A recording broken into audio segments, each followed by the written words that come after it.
నిజమైన పోలీసు నిజాయితీగా డ్యూటీ చేస్తే ఎంత పెద్ద నాయకుడైనా పోసుకోవాల్సిందే. అంతెందుకు అవినీతి పోలీస్ అధికారి ఎంత పెద్ద పోస్ట్ లో ఉన్నా నిజాయితీ నిబద్ధత ప్రజాసేవ గుణం గల కానిస్టేబుల్ ఎస్ఐ కింద కూడా దిగదుడిపే. బహుశా హోదాలో పెద్ద కాకపోవచ్చు, కానీ అతడే అసలైన అధికారి అనిపించుకుంటాడు. చట్టం ప్రకారం నీతిగా నిజాయితీగా డ్యూటీ చేసే మొనగాడే నిజమైన సూపర్ పోలీస్. అలాంటి సూపర్ కాప్ శ్రీరామ్ ఎవరైనా అనుకుంటున్నారా? 2007 బ్యాచ్ ఎస్ఐ.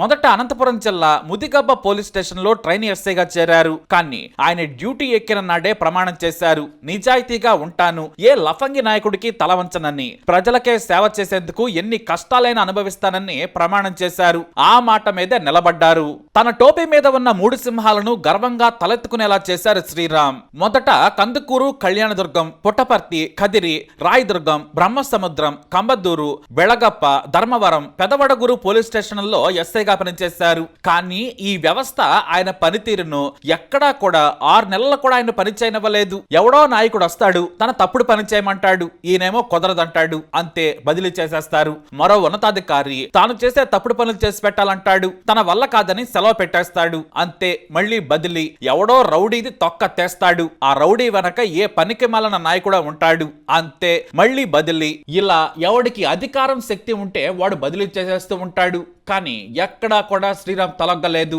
డ్యూటీ అంటే డ్యూటీయే. ఎంత కష్టపడితే ఆయనకు దక్కింది బదిలీలే. 18 ఏళ్లలో 30 సార్లకు పైగా ఆయన ట్రాన్స్ఫర్ అయ్యారు. ఇది ఏపీలో రికార్డు. చివరకు ఆయన్ను డిపార్ట్మెంట్ లో ట్రాన్స్ఫర్ స్టార్ అంటారు. అయినా అవినీతి తొక్క తీస్తూనే ఉన్నారు శ్రీరామ్. సిఐగా ప్రమోషన్ పొందిన తర్వాత కూడా శ్రీరామ్ డ్యూటీ స్టైల్ మార్చలేదు. ఆయన బదిలీలు కూడా ఆగలేదు. అనంతపురం, హిందూపురం, మడకశిర, అవధోని, కర్నూలు, శ్రీకాళహస్తిలో సిఐగా పనిచేశారు. ఎస్ఐ నుంచి సిఐగా మారాక కూడా 10 బదిలీలు అయ్యాయి. ఎందుకంటే ఉన్నత స్థాయిలో ఉన్నాక ఇంకా ఒత్తిడి పెరుగుతుంది. ఆ ఒత్తిడిని ఆయన లెక్క చేయరు. ఎందుకంటే చట్టంలో ఏముందో అదే చేస్తారు కాబట్టి. తనకు సెక్షన్ ట్రైన్ లో ఏం చెప్పారో దాన్నే పాటిస్తారు. చట్టం పుస్తకంలో లేనిది ఏది చేయరాయన. అందుకే శ్రీరామ్ ఎక్కడికి వెళ్ళినా కూడా ముందు లోకల్ నాయకులు భయపడతారు. వాళ్లకు భయమైతే శ్రీరామ్ కు ట్రాన్స్ఫర్ ఖాయం. అయితే ప్రొద్దుటూరు 1 టౌన్ సీఏగా గత ఏడాది నవంబర్ చివరి వారంలో విధుల్లో చేరారు. వచ్చి రాగానే ఆయన డ్యూటీ మొదలు పెట్టారు. ముందు రాత్రి 10 గంటల తర్వాత వైన్ షాపులుంటే కుదరదని వార్నింగ్ ఇచ్చారు. లోకల్ రౌడీలను స్టేషన్ కు పిలిచి కౌన్సిలింగ్ ఇచ్చారు. మీరు ఎంతకు ముందు ఎలా ఉన్నారో నాకు తెలియదు, మీ వెనక ఏ లీడర్ ఉన్నా కూడా నాకు అనవసరం. ఇక ముందు పిచ్చి వేషాలు వేసినా, సంఘ విద్రోహ పనులు చేసినా కఠినంగా చర్యలు తీసుకుంటానని రౌడీ షీటర్లకు వణుకు పుట్టించారు. పాత నిరసనలను కూడా పిలిచి హెచ్చరించారు. ఆ తర్వాత రాత్రి సమయంలో అనవసరంగా తిరిగిన, అనుమానాస్పదంగా కనిపించినా కూడా హెచ్చరింపజేసేవారు. ఇలా చేయటం వలన ప్రొద్దుటూరులో అనూహ్యంగా వచ్చిన మార్పులకు జనం జేజేలు పలికారు. డ్యూటీని నిజాయితీగా, రూల్స్ ని నిబద్ధతతో పాటిస్తారనే పేరున్న శ్రీరామ్ ప్రొద్దుటూరు ప్రజల మనస్సును నెల రోజుల్లోనే గెలుచుకున్నారు. 1942 తర్వాత జనం కోసం మంచిగా పనిచేసే ఆఫీసర్ వచ్చాడని అనుకున్నారు. అలా శ్రీరామ్ ఎంతో పేరు తెచ్చుకున్నారు.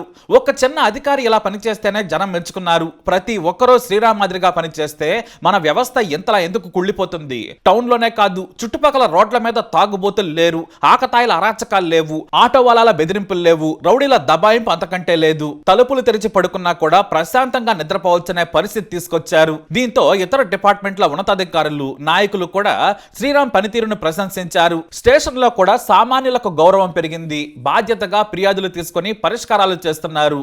డబ్బున్న వాడని, లేనివాడు అనే తేడా లేదు. లెక్క ప్రకారం చట్టంలోని సెక్షన్లే పనిచేస్తాయి. ఫ్యాక్షన్ వార్లు, వార్నింగ్లు సోషల్ మీడియాలో కూడా కనిపించడం లేదు. కానీ ఇక్కడే ఓ నాయకుడికి శ్రీరామ్ పనితీరు కాలేలా చేసింది. ఆయన ఉంటే ఇక పప్పులు ఉడకవనుకున్నాడు. ఎందుకంటే మిగతా సీఏల మాదిరిగా డ్యూటీ ఎక్కగానే తన కలవలేదు, పైగా బొకే కూడా పంపించలేదు. అంటే దాని అర్థం నేను నువ్వు చెప్పినట్లే ఉంటానని ఆ బొకే ఉద్దేశం. అందుకే డబ్బు కోసం పనిచేసే వాళ్ళు బొకేలు తీసుకొని స్థానిక నాయకులను కలుస్తుంటారు. అయితే తనకంటే పెద్ద అధికారులు కూడా సదరు నాయకుడి దగ్గరకు వెళితే బొకేతో వెళుతూ ఉంటారు, సెల్యూట్ చేసి వస్తుంటారు. శ్రీరామ్ మాత్రం రూల్ బుక్ లో లేనిది చెయ్యలేదు.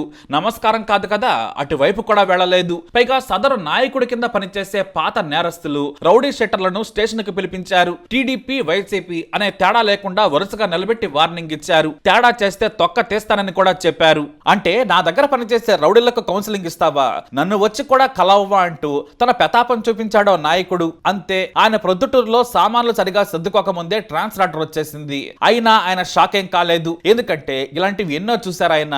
ప్రొద్దుటూరు జనమే ఆశ్చర్యపోయారు. ఇది ఆయనకు 31వ బదిలీ. అయినా తాను వెళ్లేది మరో స్టేషన్ కే అనుకుంటూ శ్రీరామ్ వెళ్లిపోయారు. సోషల్ మీడియాలో కూడా యాక్టివ్ గా ఉండే శ్రీరామ్ తన రోజువారీ వివరాలు పోస్ట్ చేస్తూ ఉంటారు. ప్రజలకు అందుబాటులో ఉంటారు. కానీ ఆయన బదిలీ మాత్రం రాజకీయ కారణమే. ఎందుకంటే అధికార పార్టీకి కొబ్బు కాయాలి, ప్రతిపక్ష పార్టీని మమ్మల్ని ఒకేలా చూస్తే ఎలా, నా దగ్గర నడవదు, పైగా నాకు బొకేతో వచ్చి నమస్కారం పెట్టలేదని పవర్ ఉపయోగించి బదిలీ వేటు వేయించేశారు. మళ్ళీ మరో చోటకు వెళ్లిపోయారు శ్రీరామ్. ఇలా ట్రాన్స్ఫర్ స్టార్ తన రికార్డులను తానే బద్దల కొట్టుకుంటూ బదిలీ అవుతూనే ఉన్నారు.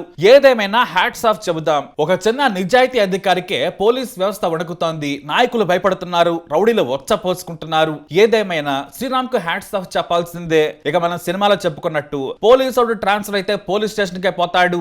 ఆయన ఎక్కడున్నా నిజాయితీగానే పని చేస్తుంటారు. మరి తప్పకుండా శ్రీరామ్ కు హ్యాట్స్ ఆఫ్ చేయండి. కామెంట్ ద్వారా తెలియజేయండి. ఈ వీడియోపై అప్డేట్స్ కోసం మై ఛానల్ ఫాలో అవ్వండి. తప్పకుండా సబ్స్క్రైబ్ చేసుకోండి.